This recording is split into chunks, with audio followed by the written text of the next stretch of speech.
Have you ever felt like the deck is just stacked against you? You know, like no matter how hard you hustle, the big things, a house, starting a family, they just keep getting pushed further and further away. Well, you are definitely not alone. And according to this really fascinating series from Aquavis, there's a deep systemic reason for that feeling. So today we're jumping into part 2 of their Demographics, Decisions, and Destinies series. It breaks down the critical choices made since the year 2000 that have totally reshaped the world we live in.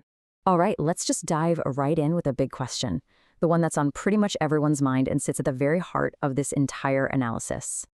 So the series frames today's challenges with this central mystery. Why does everything feel so wildly unaffordable for younger folks? And how on earth could that be connected to America's national security risks? The argument here is that these two problems, they're not separate at all. In fact, they grew from the very same root. To unravel this whole thing, the analysis rewinds the clock about 25 years. It says this didn't start with a single law or some big event, but with something way deeper, a fundamental change in the entire philosophy that was guiding our leaders and our economy. And that brings us to this absolutely crucial turning point. This wasn't just some minor tweak or course correction. No, this was a completely different set of priorities that would basically redefine who wins and who loses for the next 20+ years. So before the year 2000, the thinking was generally more collective. It was built on a sense of shared abundance and, planning for the long-term future. But after the turn of the millennium, that view just flipped. The analysis calls it the 3 S's. Policies became more selfish, they were driven by a mindset of scarcity, and they were obsessed with short-termism. The series boils this whole complex change down to one really powerful idea. As the huge baby boomer generation moved from being the main labor force to holding most of the country's capital, we're talking stocks, real estate, all of it, the entire system's priorities shifted. The new goal? Protect and grow that capital, even if it came at the expense of labor. So you might be wondering, how exactly did this play out? Well, the analysis lays out this chain of decisions that created a powerful feedback loop, one that consistently rewarded the owners of capital while pushing down the value of actual work. Okay, so the first domino to fall was China joining the World Trade Organization in 2001. This just unleashed a massive flood of low-cost labor onto the global market. For corporations, the incentive was irresistible. Move your factories overseas, slash your labor costs, and watch your stock price soar. Now, the second piece of this puzzle came from right here at home, specifically from the Federal Reserve.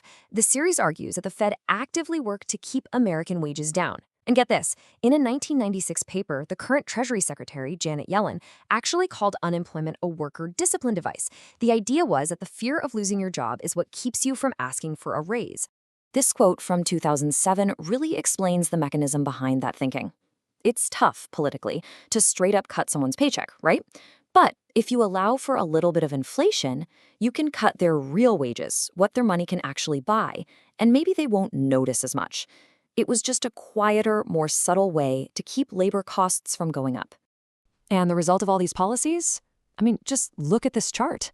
It's a stark divergence. From 2000 to today, the value of capital exploded. It grew 8 times over. In that exact same period, the labor force barely grew at all.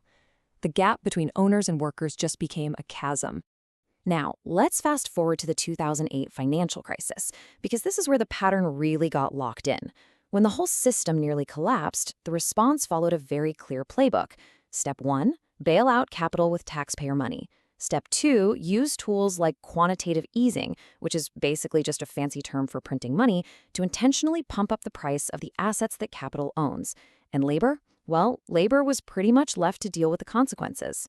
And if you think that was wild, the analysis argues they just ran the exact same play again in 2020, but on steroids. This time, the Fed bailed out the entire U.S. government, unleashing trillions of new dollars that, surprise, surprise, sent asset prices to the moon.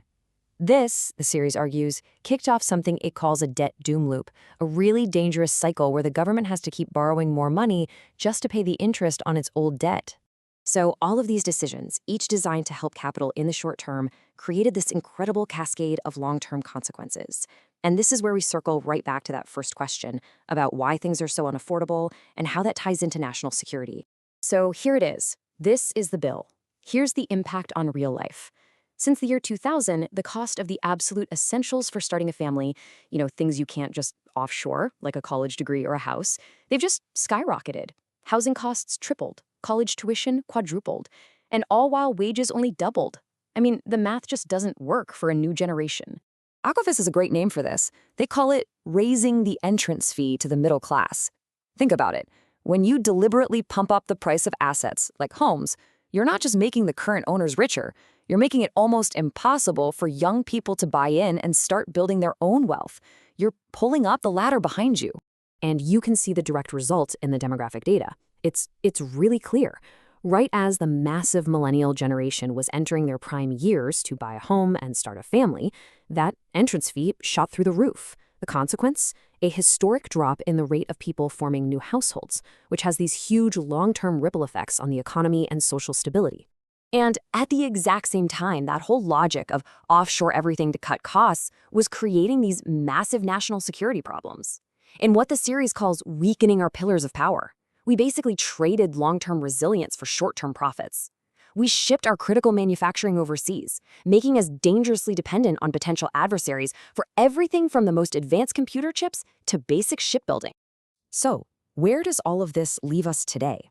The analysis argues that if we want to understand the conflicts we're seeing all around us, we need to completely rethink the main source of tension in our society. It suggests that the old political labels, left versus right, they just don't really capture the real fight that's been brewing for the last 25 years. They kind of miss the point. Instead, the true conflict is generational. It's a battle between a system designed to protect the wealth built up in the past and the needs of a new generation that's trying to build a future for itself. It is, quite simply, the new versus the old. But look, the point of this entire analysis is not to assign blame or make you feel hopeless. It's actually the exact opposite. It's all about empowerment. The key takeaway here is a call for agency, for you to clearly understand how we got here so that a new generation can take the wheel and consciously build a different, better future. And that leaves us with the final and, let's be honest, pretty challenging question. This whole thing wasn't just a history lesson. It's a call to action. Understanding the decisions of the past, that's step one. The real question is, what new decisions are we going to choose to make now?